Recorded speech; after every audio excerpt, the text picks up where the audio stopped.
Salut à tous, c'est Pang de la chaîne, bienvenue sur cette vidéo qui aujourd'hui va parler d'antidépresseurs, va parler d'un article que j'ai vu dans Aujourd'hui en France, qui doit être l'équivalent parisien et tout ça, et ça s'appelle «Les jeunes lèvent le tabou des antidépresseurs». Alors pourquoi je trouve que ce sujet est particulièrement intéressant?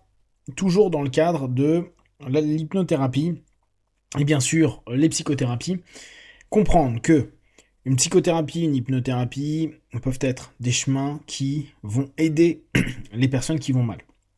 Seulement, il y a certaines psychopathologies qu'on ne peut pas traiter uniquement avec l'hypnothérapie ou psychothérapie.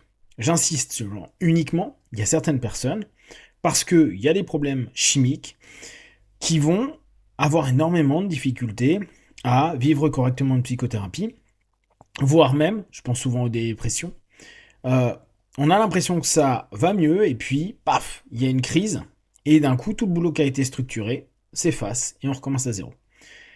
Très souvent, je dis aux hypnos, surtout nous, dans notre discipline qui est l'hypnose, où on a vraiment ces croyances de on est capable de tout, le subconscient est capable de tout, on peut guérir de tout, plus prendre des exemples de personnes qui y sont arrivées, mais qui ne sont pas forcément majoritaires, mais qui existent, et on s'accroche à ça en se disant ouais, ça c'est trop bien, l'hypnose permet de. Oui, sur certaines personnes, dans certaines conditions, en certains cas, c'est vrai. J'en ai eu, vous en avez eu, c'est normal. Mais il y a des moments, niet, ça marche pas. Ça ne passe pas, les personnes n'arrivent pas à se focaliser sur les suggestions, leur transe se pourrit rapidement, elles se ferment, il y a plein d'éléments qui sont complexes. Donc, petit article que je trouve intéressant, parce que ça peut aussi vous donner un discours qui peut aider vos partenaires, patients, consultants. De plus en plus de femmes sous traitement racontent leur expérience sur TikTok ou Instagram, des témoignages qui déstigmatisent les questions liées à la santé mentale. Les vagues de stress et les grosses crises d'angoisse, c'est fini. Depuis quelques semaines, Tiffany, 24 ans, commence à sortir la tête de l'eau. Un jour, installée dans son salon, la jeune femme allume sa caméra. La voix nouée, elle décide de raconter son parcours depuis sa descente aux enfers jusqu'au premier signe d'apaisement. Elle décrit les journées passées à ruminer, son anxiété en pyjama, le cœur en alerte constante jusqu'à ce passage aux urgences à la suite d'une énième crise de panique. On sait qu'il y a vraiment des problématiques liées à plein de choses. Il y a un peu de génétique, il y a un peu de systémique, il y a bien sûr un peu de psychique, il y a énormément de facteurs qui font que ça le fait pas. En plus, aujourd'hui, dans une société qui va vite, une société qui sature, une société qui empêche la distanciation, la notion de prendre du recul, mais surtout de se dire il n'y a pas qu'une vision manichéenne des choses, où aujourd'hui tout est extrême, ça pèse sur les psychés des plus jeunes, mais il ne faut pas oublier les personnes plus âgées. À l'hôpital, l'étudiante en puériculture se rend à l'évidence, elle a besoin d'aide. Un rendez-vous chez un psychiatre lui permet d'y voir plus clair. Le diagnostic tombe, troubles anxieux généralisés et troubles paniques. Tiffany ressort du cabinet avec une ordonnance de sertraline, un antidépresseur. L'inquiétude la gagne, mais elle se lance. Rien que le mot antidépresseur peut faire peur, connaît-elle aujourd'hui. Avant d'en prendre, je me disais que j'allais devenir un zombie, que j'allais perdre ma personnalité et que je n'allais plus en ressortir. On peut vite projeter n'importe quoi sur ce médicament. Alors, on le sait, et les psychiatres peuvent vous le dire, il faut trouver la molécule qui vous convient. Et c'est pour ça, parfois, que y a des molécules, c'est non ok. Ça vous met KO, effectivement, et ça le fait pas. N'hésitez pas à demander conseil à des psychiatres, c'est leur job, ils connaissent, ils ont été formés à ça. En général, ils arrivent à bien comprendre les psychopathologies, surtout, peut-être encore plus les nouvelles générations. Donc, n'hésitez pas, et si c'est non ok, voyez ce qui se passe. Idem, il y a certains généralistes qui proposent des médicaments. Si c'est pas ok, ça fonctionne pas sur vous, c'est pas grave, parlez-en à votre généraliste, voire prenez rendez-vous chez le psychiatre. Il vous donnera peut-être une molécule qui est plus adaptée. Ça ne veut pas dire qu'il faut faire du tout chimique. Ça veut dire que parfois, on a besoin d'une aide, et cette aide, à ce moment-là, elle est chimique, de façon transitoire, pour vous permettre d'aller mieux. Tiffany le résume dans sa vidéo avec le sourire, prendre de la sertraline a changé ma vie. Après plusieurs mois de traitement, la peur de sortir, d'aller au restaurant, de revoir ses amis s'est envolée. En un mot, elle se sent plus équilibrée. Si je pouvais reparler à la moi d'il y a 3 mois, je lui dirais de foncer les yeux fermés, c'est compliqué, mais on s'en sort. N'oublie pas, si tu es dans cette situation, tu n'es pas tout seul. Termine-t-elle. Là encore, c'est toujours facile a posteriori de se dire oui, j'aurais dû le faire avant. Bien sûr, tout le monde comprendra votre peur, votre anxiété de vous dire je suis fou ou ah mince, je suis malade, c'est ad vitam, etc. Non, faites confiance aussi à ce qui est proposé. Et là encore, si à un moment vous avez l'impression que c'est pas ok, prenez rendez-vous avec quelqu'un d'autre. Bien sûr, c'est pas toujours simple, il faut des rendez-vous, etc. Bien sûr, là je vous simplifie la démarche, mais non, je sais très bien que c'est complexe.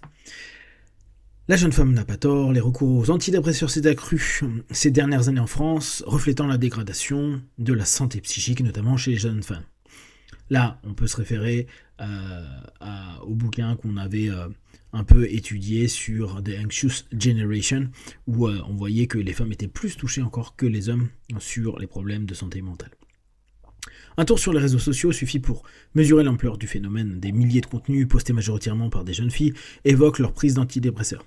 Attention, il y a un côté parfois égotique chez le mec qui est souvent de dire je résiste, je peux faire sans, je me débrouille, je trouve des alternatives, drogue, alcool, violence, sexe, etc. Ça veut pas dire que les femmes ne le font pas. Hein.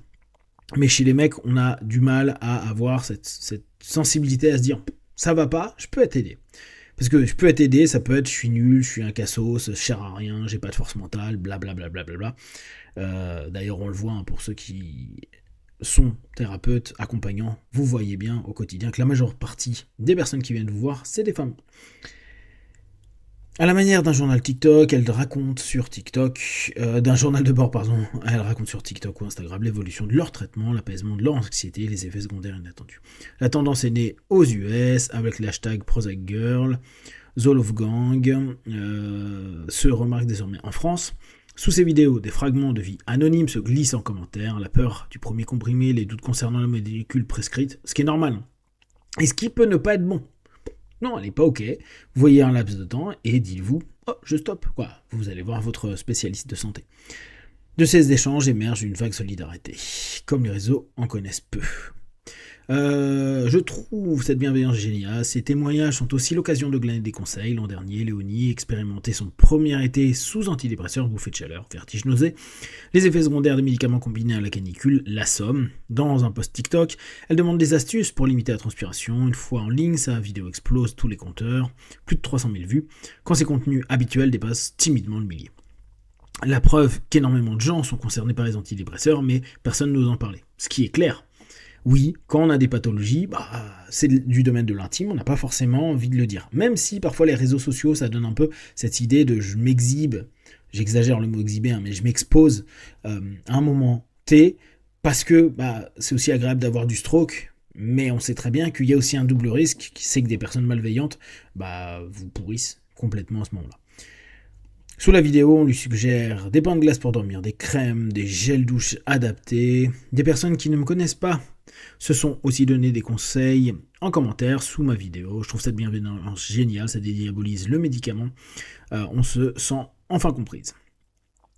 Ce partage d'expérience sur les réseaux dépoussière les forums de patients, souvent perçus comme datés et anxiogènes, plus jeunes et incarnés. Ces témoignages permettent une identification, une réassurance plus évidente chez celui qui les consulte, surtout quand on est jeune. Je pense que ça ne correspond pas à tout le monde n'a pas envie de regarder un short ou un TikTok pour avoir des réponses. Il y en a, ils ont besoin de médecins, il y en a qui ont besoin de forums, il y en a qui ont besoin de lire. Là encore, ou les IA, mais n'oubliez pas, les IA ne sont pas des médecins, mais ça peut donner parfois des idées sur lesquelles vous pouvez après consulter, regarder. Il y a pas mal de mutuelles aussi qui ont des espèces maintenant d'organismes où vous pouvez contacter des médecins online quasiment 24 heures sur 24. Donc n'hésitez pas à regarder avec vos mutuelles. La question des antidépresseurs reste complexe. Ce qui marche pour un patient ne marche pas forcément sur un autre, ce qui est logique. Sur son compte TikTok, Amélie s'efforce à répéter lorsqu'elle évoque sa propre dépression. La jeune femme sous antidépresseur depuis des années a pris l'habitude de documenter ses changements de traitement psy, ce qui est génial. J'ai voulu faire de mon compte une safe place. Je laisse les gens échanger et je supprime quelques commentaires blessants. Si elle se félicite d'une levée de tabou sur la santé mentale, elle s'agace parfois de certains contenus et d'une surenchère dangereuse, ce qui est parfois le cas avec l'autodiag. Si vous autodiag, ça peut être très bien, vous pouvez voir juste, mais allez voir un expert, donc un psychiatre ou un psychologue qui pourra vous aider à savoir exactement, ou en tout cas plus justement, ce que vous avez. Des fois, des gens évoquent leur dosage en tombant dans des concours un peu malsains. Moi, je suis à 150 mg, etc., etc. Une molécule ne remplace pas une psychothérapie. Je trouve que la conclusion, elle est cool. Autre constat, elle remarque parfois des autodiags douteux, c'est ce que je vous disais avant. Il y a des contenus maladroits où certains te donnent 4 ou 5 signaux qui montrent que tu es en dépression et que tu as besoin d'un traitement. Là encore, n'hésitez pas à aller voir des professionnels de santé. Et les hypnos, s'ils ne sont pas psychologues ou psychiatres, ne peuvent pas vous diagnostiquer. Gardez bien ça en tête. C'est dangereux, surtout pour les plus jeunes qui n'ont pas le recul nécessaire. Un point de vigilance que rejoint Théo Mhoud, pédopsychiatre responsable de la maison de l'adolescence à l'hôpital Avicenne à Bobigny. Le soin commence par une rencontre médicale, pas par la molécule. Intéressant comme remarque. Que les discours autour de la santé mentale se déstigmatisent reste une très bonne chose, mais le médicament ne peut pas être brandi comme une situation universelle ou un passage obligé. Exactement, c'est ce que je vous disais au début. On peut parfois ne pas réussir à faire une hypnothérapie, une psychothérapie. Parfois, avec un médicament, ça va déclencher quelque chose qui va permettre après de sortir du médicament. Le médicament n'est pas le centre de votre mieux-être. Le médecin rappelle également que la psychothérapie reste le soin recommandé, en première intention, chez les plus jeunes, avant la prise d'antidépresseurs. Et là, vous voyez le cycle. Vous allez voir psycho, hypno, vous voyez si ça vous aide pas, si ça vous aide pas, et souvent c'est ce que va vous dire un hypno, n'hésitez pas à aller voir un psychologue ou un psychiatre pour éventuellement une médication. Le psychologue ne donne pas de médication, mais peut-être qu'il pourra déjà vous faire avancer sur le diagnostic ou sur ce que vous avez comme problématique et comment le traiter. Si vous avez des questions et des remarques, vous les partagez. Comme d'habitude, de tout ce que je propose, ne prenez que ce qui est bon juste pour vous tester, observer, analyser et conclure. Be one, ciao.